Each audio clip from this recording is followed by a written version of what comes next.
ఏడుపు అంటే ఎవరికి? దేవుడికి. దేవుడికి అంటే ఎవరికి? ఎందుకంటే మనం ఏసే దేవుడు అంటాం, మరి వాళ్ళు ఏమంటారు? అందుకు ఆ ఏడుపు అనే మాట యేసు ప్రభువును ఇప్పుడు యుగయుగాలు కూడా ఏం కలగాలి? మహిమ కలగాలి. ఆ మహిమ కలిగేటట్లుగా చేయవలసిన బాధ్యత ఎవరిదే? మనదే. మనము మహిమ కలిగేటట్లుగా చేయాలి. బైబిల్లో మాట్లాడుతున్న కొలసి 3:6 మీరు మాట చేతే కానీ క్రియ చేతే కానీ ఏం చేసినా తండ్రి అని దేవునికి కృతజ్ఞతాస్తుతులు చెల్లించి, అంటే మహిమపరిచి ఆయన పేరు సమస్తము ఆయన పేరు చేయండి. అంటే మీరు ఒక పెళ్లి చేసినా, ఒక పెళ్లి కుదుర్చుకున్నా, పెళ్లి మానేసినా, పెళ్లి జరిగించిన, ఇల్లు కట్టినా, ఇల్లు ఆగినా, ప్రియమైన పెట్టారా, లేకపోతే ఏ పని ప్రారంభించినా దేవుడు మహిమ కలిగేటట్లుగా జరిగించాలి. చాలా మంచిది. పిల్లలందరూ ఘనంగా చేయాలనుకుంటారు, తప్పులేదు. మంచి భోజనాలు పెట్టాలనుకుంటారు, ఓకే, దేవుడు దాన్ని యాక్సెప్ట్ చేస్తాడు. అందరూ ఘనంగా జరిగించేది గొప్పగా చేశారని చెప్పుకోవాలనుకుంటారు, దాన్ని కూడా యాక్సెప్ట్ చేస్తారు దేవుడు. కానీ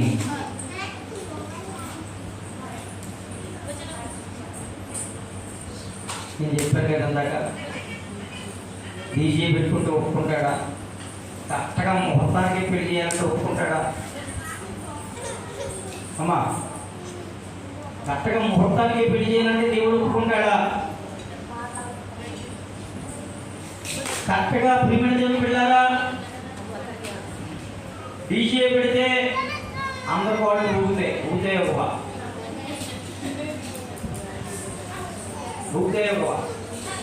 అందరు కాళ్ళు ఊపితే. సంగీతానికి దోషోహం. దేవుడైనా సాతానైనా మనమైనా సంగీతం ఇష్టపడిన వాళ్ళు ఎవరైనా ఉంటారా? ఉండరు. ఆ సంగీతం కూడా ఎవరికి మహిమకరంగా ఉండాలి?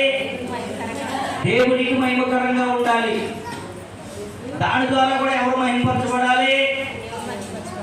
దేవుడు ఉండాలా మన పల్లిలో? సాతానుడు ఉండాలా? దేవుడు ఉండాలి. ఒకసారి మా శాంతి గారు మర్చిపోను నా జీవితంలో. వాళ్ళు ఏపరాల ఎవరు? రూత్ గారు. శాంతి గారు 10 మంది ఏపరాలు ఏమి లేరు, మీరు ఆలోచించినారు. రూత్ గారు ఇద్దరు కలిసి వచ్చి ఆదివారం పెళ్లి చేయాలి పాస్టర్ గారు అన్నారు. శుక్రవారం చేయడానికి కుదరదు, కానీ ఆదివారం చేయడానికి కుదరదన్నారు. అయితే శుక్రవారం చేస్తారు పాస్టర్ గారు అంటే పదనగా చేయించన్నా. కాస్త ఫుడ్ఫీడింగ్ పెట్టుకుని వచ్చారు మొదలు. ఎప్పుడా ఆ టైంలో వాళ్ళు ఏమన్నారంటే, ఫుడ్ఫీడింగ్ ఎలా చేస్తామమ్మా అంటే, ఆదివారం అన్నా చేయమంటున్నారంటే శుక్రవారం అన్నా చేయమంటున్నారు, మేము మారిందని అలా మారలేదు కదా పాస్టర్ గారు అన్నారు. కొద్దిగా ఆలోచించి ఓకే అన్నాను. 12 గంటల ప్రారంభంలో ఉన్నాను. భవిష్యత్తు ఏంటంటే, లావరాజు గారు అంటారు 8:30 కల్లా తాగట్టాలండి అన్నారు. 8:30, 9:00 ఎవరి గంటలు తాగి తాగట్టారా? 8:30, 9:00 తాగట్టాలన్నారు. ఆర్కెస్ట్రా కాస్త ఎక్కడో పెట్టారు. ఆ రోజు వర్షం స్టార్ట్ అయింది, అడిగేసా నాకు పెట్టి. ఆ రాబోతులకు ఎంత అయింది? 10 అయింది. దయాశ్రీ బుద్ధులోకి 10 అయింది, 10:30 అయింది. దేవుడు మహాగొప్ప. వర్షం ఆ రోజన్నా దేవుడు ఆపాడు, ఆ క్షణమన్నా ఆపాడు. ముహూర్తం ఏమైంది? అసలు దేవుడి పెళ్లికి ముహూర్తం ఉండొచ్చా? అది తిరిగి చేశారు వాళ్ళు.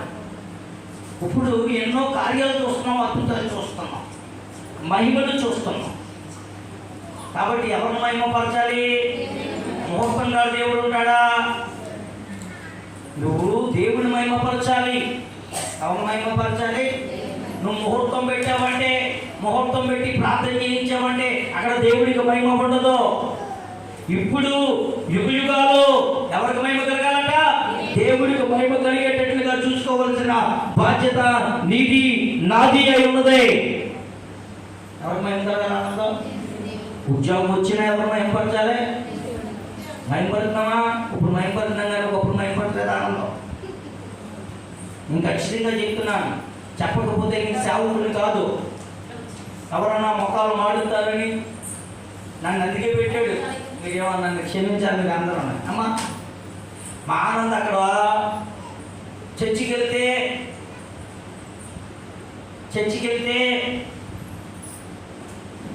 ఎవరన్నా సరే వేరే విధంగా అన్నితో భావిస్తాడని కొంతకాలం చర్చికి వెళ్ళలేవా? వెళ్ళలేదు. ఓపెన్గా ఉండాలి. ఓ కట్టగా చెప్పాడు ఆనందం. తర్వాత ప్రియమైన దేవుని బిడ్డలారా, గుడి కూడా కొన్నాళ్ళు నెగ్లెక్ట్ చేశాడు. ఎన్నో ఆదివారాలు మానేశాడు. కుటుంబీకులు ఏమన్నా మందిరానికి వస్తే పెళ్ళెట్టుకుని రాకపోవడం పోదండి. పెళ్లిగా లేడు, ఎక్కడున్నాడో?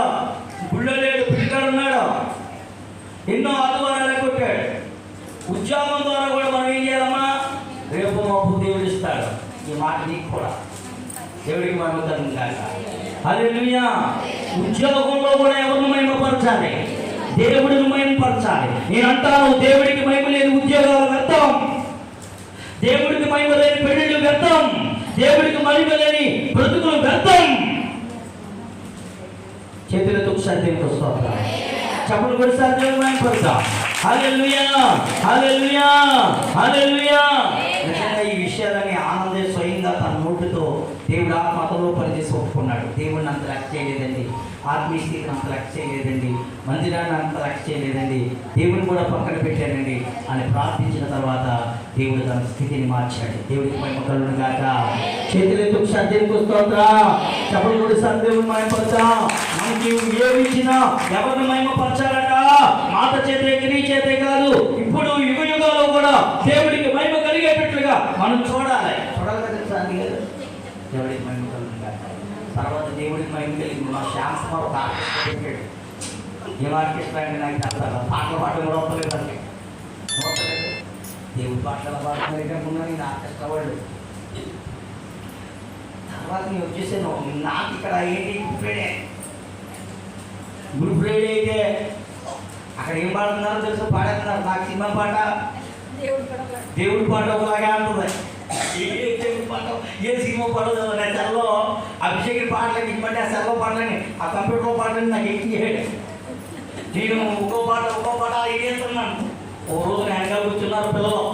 ఎవరో ఆనందే కూర్చున్నాడు. ఆనందే మాస్టర్ గారు ఇది సినిమా పాట అంటాడు. అది అక్కడ ఉంది, దేవుడి పాట ఉంది కదా, పాటలు కూడా అంతా దేవుడి పాటలాగా ఉంది. దేవుడి పాట సింగిల్ లేడీ పాట, దేవుడి పాట సినిమా పాట, ఇలాంటి పాటలు ఎలా ఉన్నాయి నాకు అర్థం. అప్పుడు మనోడు చూసి డెలివరీ చేశాడు. నేను కూడా అక్కడికి వెళ్ళి బాబు ఇలాంటి పాటలు గొప్ప తీసిపారే అన్న. దేవుడికి మహిమ కాదు. చేతులెత్తి ఒకసారి దేవుడికి వస్తూ అవుతాం. నేను కూడా పాటలు మా పాస్టర్ గారు అన్నారు. ఒకసారి ఆలకించాను. ఏం పాటలే, సినిమా పాటలు కాదు, దేవుడి పాటలు పాడుతున్నారన్న. ఒకసారి ఆలకించాడు. అలాగంటే ఆ పాట నేను ఆలకించాను. పుట్టిన కట్టుకోలేదు. నవ్వింది మళ్ళీ ఏం చేయదు, నవ్వింది మళ్ళీ పరుగు మారిపోయినా అన్నాను. అంటే ఉడికెత్తుందా పిల్ల, ఉడికెత్తుందా? ఏం చేయదు, ఏంటి వచ్చింది, ఏంటి వచ్చింది, ఏం పడుతుంది, పెరుగుడికి చూపించింది. ఏం చూపించింది? పెళ్లి కొడుకు చూపించింది. ఇప్పటికే వరద వచ్చి ఎలాంటి పరిపాలన చేస్తా అంటే పాడేది నాకు తెలీదు. నాకు ఎనపడలేదు, చర్చకొచ్చేసాను. అదంతా పిల్లల తర్వాత వారి జీవితాల్లో ఎంతో పశ్చాత్తాపడ్డారు, ప్రార్థన చేశారు. దేవుడు వారి జీవితాన్ని దీవెనకరంగా ఉంచాడు. చేతులు కృష్ణ దీనికి వస్తా. మన పెళ్ళిలో ఎవరున్నారు చెప్పండి? ఎవరున్నారండి? మనిషి మ్యూజిక్ ఫంక్షన్కి డీజే ఉంది, కానీ అమ్మ పెళ్ళికి రేపొద్దున ఎప్పుడైనా డీజేలు ఉండకూడదు. అమ్మా మీ నాన్న వెళ్తానన్నా, మీ నాన్న మార్పు కోసం ప్రార్థన చేయాలి మీ డాడీ. లేకపోతే ఆ డీజీలు వద్దన్నా ప్రార్థన చేయాలి. దేవుడికి మేము కలుగును గాక. చేతులెత్తి ఒకసారి దేవుడికి స్తోత్రం.